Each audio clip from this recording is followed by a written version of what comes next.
Hello students, good evening. Online class में आपका स्वागत है। देखिए, हम चैप्टर नंबर 2 पढ़ रहे हैं और इस चैप्टर का नाम है जीवों का वर्गीकरण।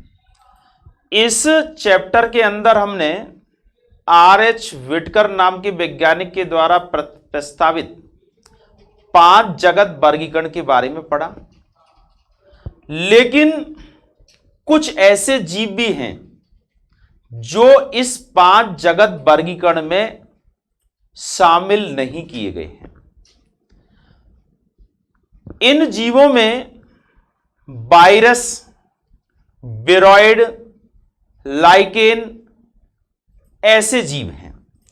ये जीव बहुत ही सूक्ष्म होते हैं और इनके अंदर एक पूरी तरह से कोशिकीय संगठन नहीं होता है, इसलिए इनको इस 5 जगत वर्गीकरण में उचित स्थान नहीं दिया गया। लेकिन इन जीवों का इस दुनिया में पाया जाना ये एक बहुत ही महत्वपूर्ण बात है और इसका अध्ययन भी किया जाना चाहिए। तो इस जगह हम पढ़ रहे हैं सबसे पहले ये वायरस के बारे में। चैप्टर नंबर 2 और इसमें वायरस। देखिए, वायरस को विषाणु कहा जाता है। विष प्लस अणु, विषाणु। इसे तरल विष भी कहा जाता है। ये जो वायरस हैं, इनकी खोज जो की गई थी वो सबसे पहले 1892 में एक इवान वेस्की नाम के वैज्ञानिक थे, उनके द्वारा इसे की गई थी। और TMB तंबाकू के मोज़ेक वायरस को सबसे पहले देखा गया था। और उसके बाद जैसे जैसे माइक्रोस्कोपी की आवर्धन क्षमता में वृद्धि हुई, इन वायरसों को देख पाना और इनके बारे में अध्ययन किया जाना ये संभव हुआ। और वर्तमान में देखिए, वायरसों के बारे में नित नई खोज हो रही है और इन वायरसों के स्वभाव के बारे में इनके द्वारा, क्योंकि ये गंभीर रोगों को उत्पन्न करने की क्षमता रखते हैं। जैसा कि आप जानते हैं, वर्तमान में पूरे विश्व में जिस कोविड-19 वायरस ने तहलका मचाया हुआ है वो भी इसी श्रेणी का वायरस है। अब हम बात करते हैं। देखिए, कल हमने कहा था कि ये जो वायरस होते हैं, इनके अंदर जब ये स्वतंत्र अवस्था में होते हैं, वातावरण में मुक्त अवस्था में रहते हैं, तो ये निर्जीवों के जैसा व्यवहार करते हैं, अर्थात इनमें क्रिस्टलीकृत हो जाते हैं। कोई प्रकार्यात्मक इनके अंदर स्वायत्तता नहीं होती है और ना ही इनके अंदर कोशिकीय संरचना होती है। लेकिन ये जब वायरस किसी जीवित जीव कोशिका में प्रवेश कर जाते हैं तो इनके द्वारा जीवित जीवों के समान सभी क्रियाएं प्रारंभ हो जाती हैं, अर्थात ये अपनी पुनरावृत्ति करने लगते हैं, अपनी संख्या में वृद्धि करने लगते हैं। ये उस कोशिका के जो उपापचय तंत्र है उसको अपने नियंत्रण में कर लेते हैं। ये तेजी से अपनी संख्या में वृद्धि करते हैं और उस कोशिका को पूरी तरह से अपने नियंत्रण में कर लेते हैं। तो कह सकते हैं कि ये जो वायरस हैं, इनको हम सजीव एवं निर्जीव दोनों के बीच की योजक कड़ी के रूप में इनको जानते हैं। अब देखिए, वायरसों के गुण, इनके कौन कौन से गुण हैं। हमने कल इससे पहले वाले लेक्चर में आपको बताया था कि इनके अंदर जीवों के समान कौन से गुण हैं, यानी सजीव के समान गुण और निर्जीवों के समान गुण। अब हम यहां इनके क्या क्या विशेष बात है। देखिए, ये एक तो सबसे पहली बात है, ये अविकल्पी परजीवी होते हैं।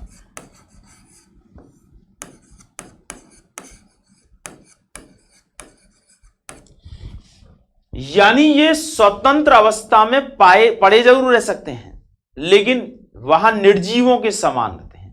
इनको आगे वृद्धि विकास करने के लिए किसी न किसी परजीवी यानी किसी दूसरे जीव की आवश्यकता होती है।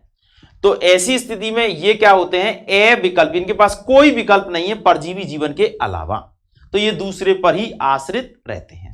ठीक है। दूसरा है कि ये अत्यंत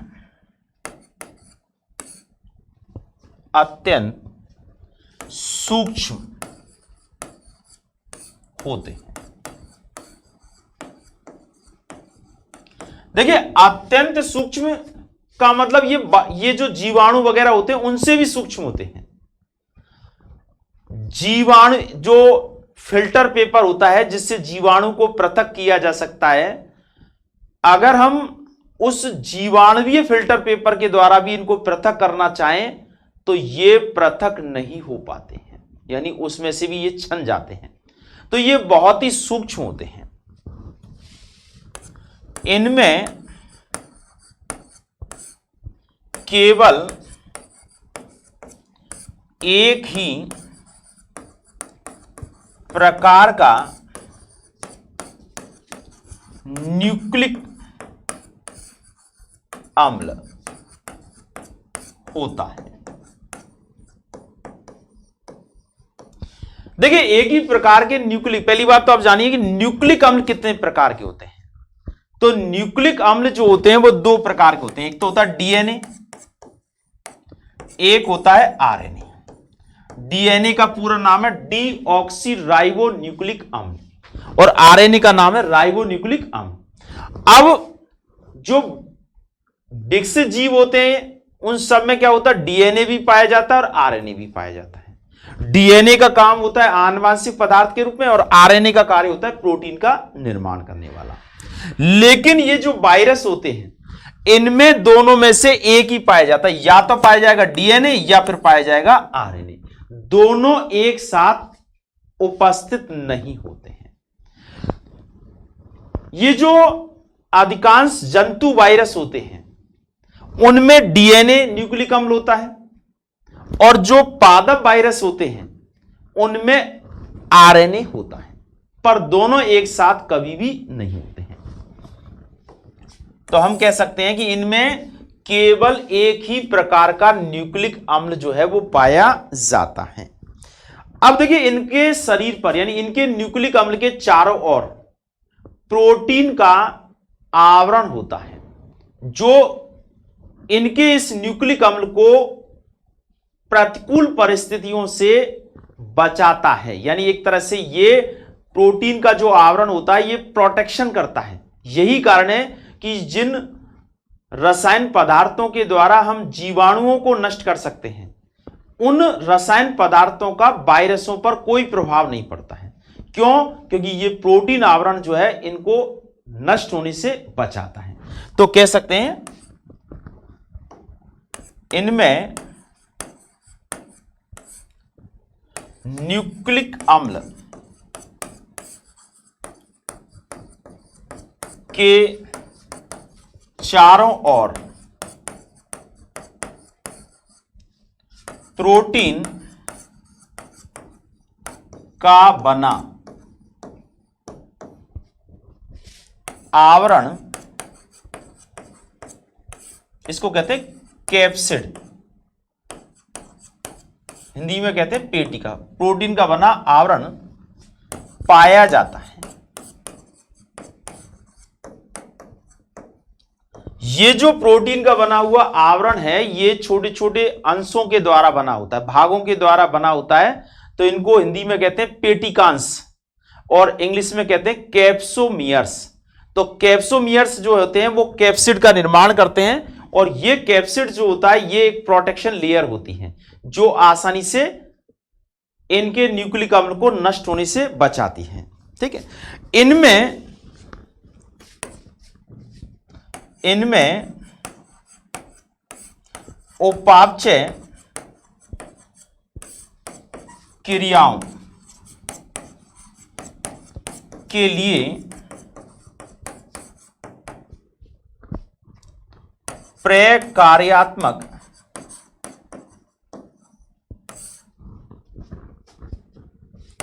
स्वायत्तता नहीं होती।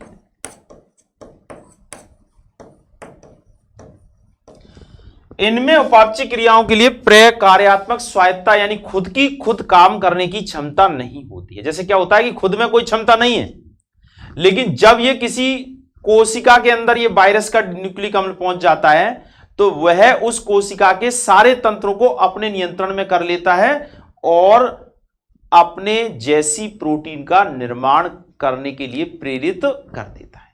तो इसे हम कह सकते हैं इनमें प्रकार्यात्मक स्वायत्तता जो है वो नहीं होती है।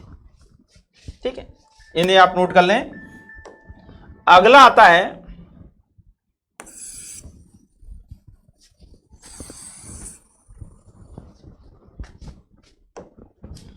इनमें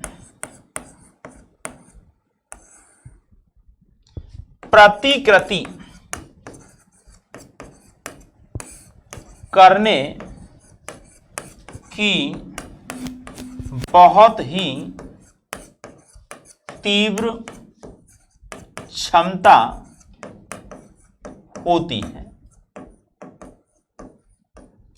देखिए, प्रतिकृति करने का मतलब है अपनी कॉपियां तैयार करना, यानी अपने जैसे नए वायरस तैयार करना।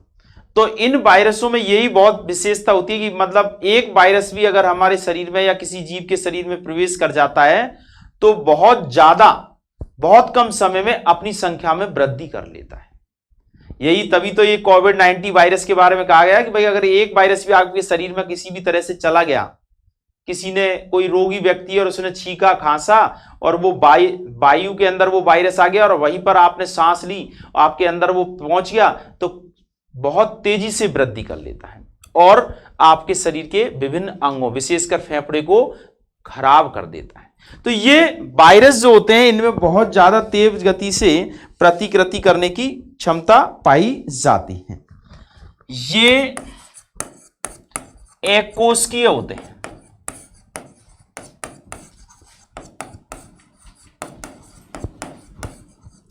यानी इनके शरीर में कोशिका नहीं होती है। जैसे कोशिका के अंदर विभिन्न प्रकार के कोशिकांग वगैरह, इनके अंदर ऐसा कुछ भी नहीं है। दो ही चीजें इनमें, एक तो प्रोटीन का आवरण है और एक केंद्रीय भाग में न्यूक्लिक अम्ल है जिसे केंद्रीय कोर कहा जाता है। ये रोगजनक होते हैं, रोगजनक होते हैं।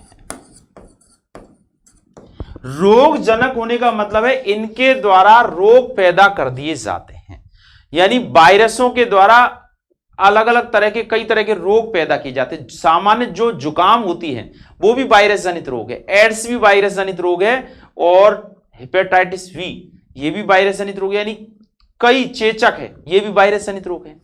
तो ये कई प्रकार के रोग उत्पन्न कर सकते हैं और इनके अंदर ये सभी विशेषताएं होती हैं।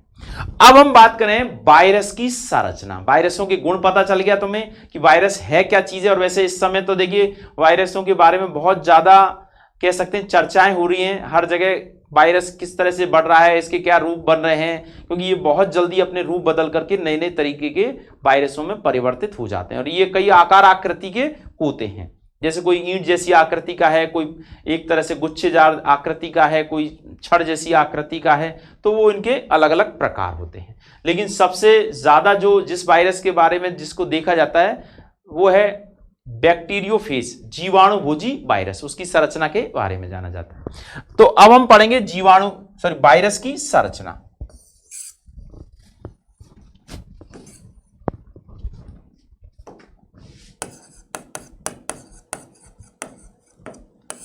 देखिए इस वायरस की संरचना में मैंने पहले ही कह दिया था कि एक तो प्रोटीन का आवरण होता है और दूसरा क्या होता है, न्यूक्लिक अम्ल। तो दो भाग होते हैं, एक तो होता है इसमें कैप्सिड जिसको हम पेटिका कहते हैं, ये प्रोटीन आवरण होता है, प्रोटीन आवरण है जो चारों तरफ से क्या करता है, न्यूक्लिक अम्ल को घेरे हुए रहता है। और एक होता है दूसरा केंद्रीय कोर, या इसे कह सकते हैं आनुवंशिक कोर। ये मुख्य रूप से क्या होता है, ये होता है न्यूक्लिक अम्ल,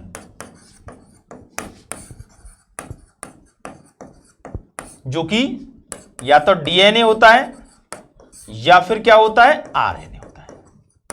ये दो चीजें हैं जो इन वायरसों के निर्माण यानी इनकी संरचना, वायरस की जो संरचना होती है उसमें ये दो चीजें उपस्थित होती हैं।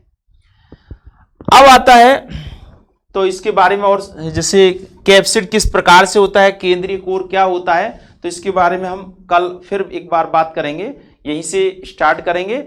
और आप लोग अच्छे से पढ़ाई कीजिएगा, किसी भी प्रकार की कोई समस्या है तो आप हमसे पूछ सकते हैं, ठीक है। आप रेगुलर वीडियो देखिएगा और कोर्स हमारा आगे बढ़ रहा है। आज के लिए इतना ही, ओके।